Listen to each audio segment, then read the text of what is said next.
Hey everyone, welcome to the deep dive. Today we're going to be taking a deep dive into the world of EQ. That's emotional intelligence. One of our listeners sent in a really cool podcast called Building Emotional Intelligence in Relationships. And we're going to kind of use that as a jumping off point to really break down what EQ is all about. And even more importantly, how you can actually use it to build stronger connections with, everybody in your life. Yeah, for sure. And the podcast does a really good job, I think, of laying out kind of like a framework by breaking EQ down into these 5 key components: self-awareness, self-regulation, motivation, empathy, and then social skills. And we're going to unpack all of those. Look at how they all work together to, help us navigate all the ups and downs of relationships. Okay, so before we get into all the details, I think it's really important to start with just a clear definition of what EQ actually is. It's a term that gets thrown around a lot, but what does it actually mean? Totally. So at its core, emotional intelligence is this ability to understand and manage your own emotions while also being able to recognize and respond well to other people's emotions. It's kind of like having this inner radar system that helps you tune into your own feelings, but also the feelings of those around you. So it's not just about being touchy-feely. Yeah. It's like a deeper level of awareness and understanding. Yeah, exactly. And what's really cool about it is that EQ isn't this fixed trait you're just born with. It's a skill. Like anything else, you can get better at it over time. Yeah. And the podcast makes a really strong case for why it's worth putting in the effort. Okay, I'm listening. Convince me. Why should we care about EQ? What difference does it actually make? Well, the podcast highlights how EQ it's almost like this secret weapon for success in all areas of life, but especially relationships. Because think about it, when you're self-aware, you really understand what your triggers are, what your strengths are, what your weaknesses are, and that helps you kind of anticipate how you're going to react in different situations. So you can make better choices about how you're going to behave.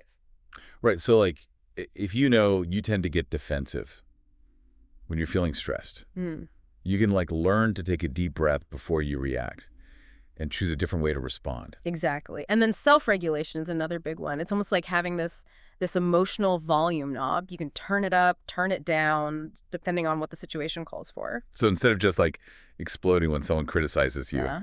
you can, take a minute, process those emotions, and then respond in a calmer way. Exactly. And then there's motivation, which is huge.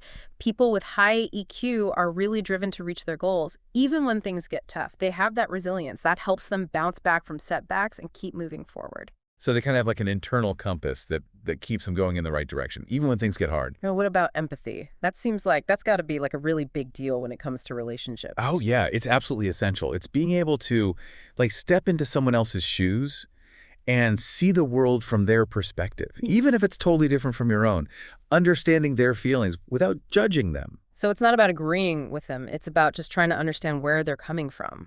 Exactly. Yeah. And when you can do that, you can build deeper connections, you can handle conflict better, and just create more harmony in your relationships. Okay, so we've got self-awareness, we've got self-regulation, motivation, and empathy. So that leaves us with social skills. Where do those fit in? So social skills were all about how we interact with each other. Things like active listening, communicating clearly, knowing how to work through disagreements, and being able to build trust and rapport with people. People with strong social skills are often seen as, charismatic, approachable, good at building relationships. They're the people you kind of naturally gravitate towards because they make you feel seen and heard. Okay, so we've got these 5 key components of EQ. But I'm curious to see how this all plays out in the real world, in actual relationships. Yeah, well, that's where the podcast gets really interesting because it brings in some great examples of people with high EQ who've achieved incredible things, both personally and professionally. And I think those examples can really help bring these concepts to life and show us what EQ looks like in action. All right, I'm ready for some inspiration. Let's hear it. Welcome back to the show. So we were talking about those awesome examples from the podcast of people with high EQ. Yes, I'm excited to hear about these folks. I think it helps to see how EQ actually shows up in people's lives, Yeah, It makes it feel more real. For sure, for sure. And one example that really stood out was Brene Brown. She's done tons of research on vulnerability, and her work has really connected with a lot of people. Oh yeah, Brene Brown, I love her. She's amazing. Yeah. But how does her work connect to EQ? Well, the podcast talks about how one of the big signs of high EQ is being able to be vulnerable. It's about having that courage to show up authentically, even when it feels risky or scary. It's like letting go of that need to be perfect Yeah. and allowing yourself to be seen for who you really are, even with all your imperfections. Exactly. And Brené Brown's research says that when we embrace that vulnerability, we open ourselves up to deeper connections, we can be more creative and overall just live a more fulfilling life. Right, because if you're trying to hide all your flaws, you're kind of hiding your true self too, and that can make you feel isolated. Totally. It can prevent us from really connecting with others. The podcast had this quote from Brené Brown that I loved. She said, "Vulnerability is not weakness, it's our greatest measure of courage." It really made me think because it challenges the way we usually think about vulnerability. Yeah, it's like the total mind shift. It's like she's saying that being open and exposed is actually a sign of strength. Exactly. And I think that's such an important message for anyone trying to develop their EQ. It's about embracing those imperfections and knowing that it's okay to not have it all figured out. It's about being your true self and trusting that people will meet you with compassion. And that's where empathy comes in. When we approach ourselves and others with empathy, we create a safe space for vulnerability. It's like this haven where we can all let our guard down and connect on a deeper level. Okay, so we talked about Brené Brown and the power of vulnerability. What other high EQ people did they talk about in the podcast? Well, they talked about former President Barack Obama. He's known for being so calm and composed, even when things are crazy. Right, he always seems so cool under pressure. Like, I remember watching his speeches and being struck by how centered he was, even when everything around him was chaotic. And the podcast points out that that's a perfect example of self-regulation in action. It's being aware of those emotions, but choosing how you want to respond, instead of just being controlled by them. So not suppressing your emotions, but managing them in a healthy way. Exactly. And there's this great example from Obama's presidency that the podcast talks about. It was during the 2008 financial crisis. The economy was a mess and everyone was freaking out. Oh yeah, that was a rough time. It was. And Obama could have easily just given into that fear and panic, but instead he chose to project calmness and confidence. He acknowledged how serious the situation was, but he also reassured people that they would get through it together. So he validated people's fears, but gave them hope at the same time. That's really skillful. It was. And the podcast argues that Obama's ability to stay calm during that crisis was a major factor in helping people trust and believe in him. His leadership style, emphasizing empathy, working together, communicating clearly, it created this sense of stability when everything felt uncertain. Wow, that's amazing. It shows how EQ can impact so much more than just our personal relationships. Absolutely. I think Obama's leadership is a great example for anyone in a leadership position. Okay, so we've got Brené Brown, we've got Barack Obama. Yeah. Who else is on this EQ dream team? Well, they also talked about Oprah Winfrey and Gayle King. They have this amazing friendship that everyone knows Well, about. their friendship is iconic. It's Yeah. like they have this bond that nothing can break. And the podcast talks about how their friendship is a real example of empathy, active listening, and mutual respect. So being there for each other through good times and bad, celebrating each other's wins and supporting each other through tough times. Exactly. And there's this really sweet story from their friendship that the podcast tells. It was back when Oprah was just starting out, and things were really hard for her. Oh, tell me more. Well, Oprah was feeling discouraged and was about to give up on her dreams. But Gayle was there for her, giving her unconditional support. She reminded Oprah of her strengths and helped her to see her own value, even when Oprah was doubting herself. Ah, that's true friendship. Believing in someone even when they don't believe in themselves. Yeah, and the podcast highlights how that unwavering support can make such a huge difference. It can help us overcome challenges, reach our goals, and live better lives. I'm seeing a pattern here. All these high EQ people have this amazing ability to connect with others. Absolutely. And the podcast really emphasizes that EQ is not just about managing our own emotions.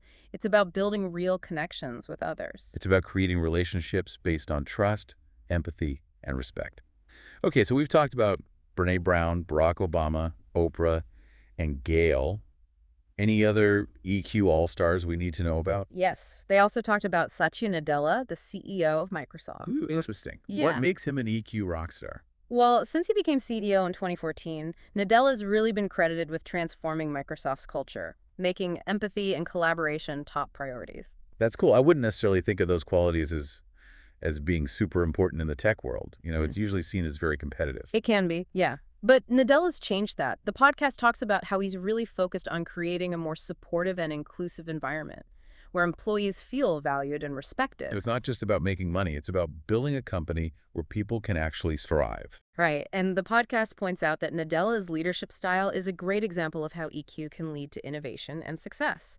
Because when employees feel safe to take risks, share their ideas, and work together, they come up with more creative solutions and achieve better results. So EQ creates this ripple effect that benefits everyone. Exactly. And the podcast includes this awesome quote from Nadella. He said, "The most important thing is to have empathy for your customers, your employees, your partners, and your competitors." Wow, that's a powerful statement.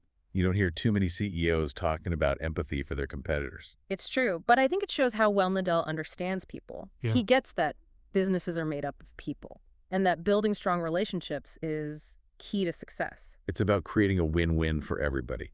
Okay, we've covered some really inspiring examples of people with high EQ. I feel super motivated right now.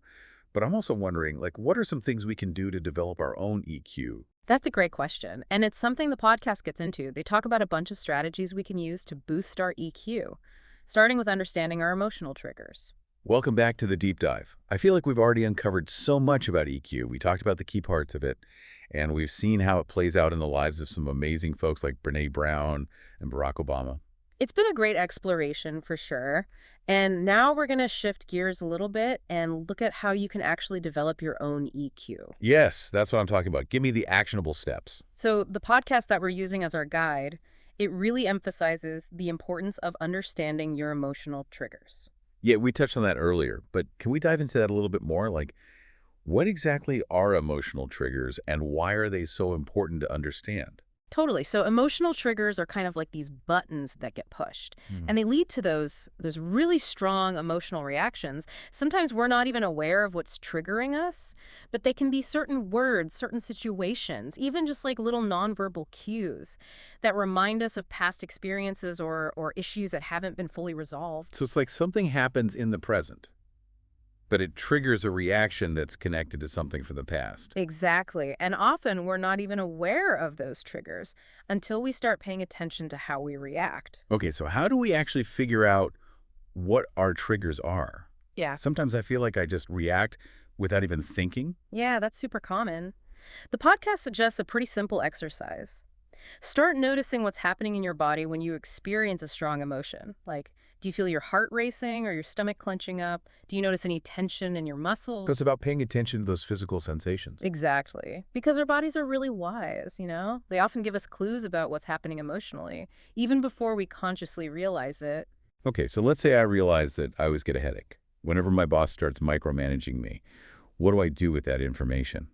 Well, once you've identified a trigger, you can start exploring what's behind it. Ask yourself, what is it about this specific situation that's setting me off?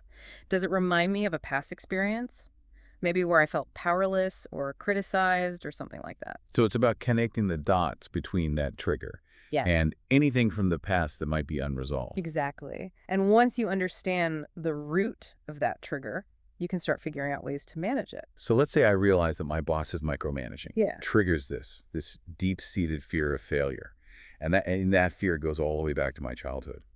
What do I do next? So the podcast talks about a bunch of different strategies for managing triggers, but here are a few key ones. Yeah. First, you can try reframing the situation. So instead of seeing your boss's behavior as a personal attack, try to see it from their perspective. Maybe they're feeling insecure or anxious, and that micromanaging is just their way of coping. So it's about shifting my perspective and trying not to take it personally. Exactly. Another strategy is to practice self-soothing techniques. When you feel that trigger coming up, take a few deep breaths, give yourself some positive self-talk, or even just visualize something calming. So it's about having a set of tools I can use to help regulate my emotions in those moments. Exactly. And the more you practice those strategies, the easier it will become to use them automatically. It's like building that emotional muscle memory. I love that. And remember, developing your EQ is an ongoing process. There will be times when you slip up or react in a way that you wish you hadn't. Yeah, it's about progress, not perfection. Exactly. Just be kind to yourself, learn from those experiences, and keep practicing. This has been so eye-opening. I feel like I have a much better grasp of EQ now. and I'm ready to start putting these ideas into practice. Awesome. Remember, emotional intelligence is a powerful tool that we all have access to, and by cultivating it, we can transform our relationships, our work, and our lives. I love that. And that's a wrap on our deep dive into emotional intelligence. Thanks for joining us, and keep exploring the amazing power of EQ,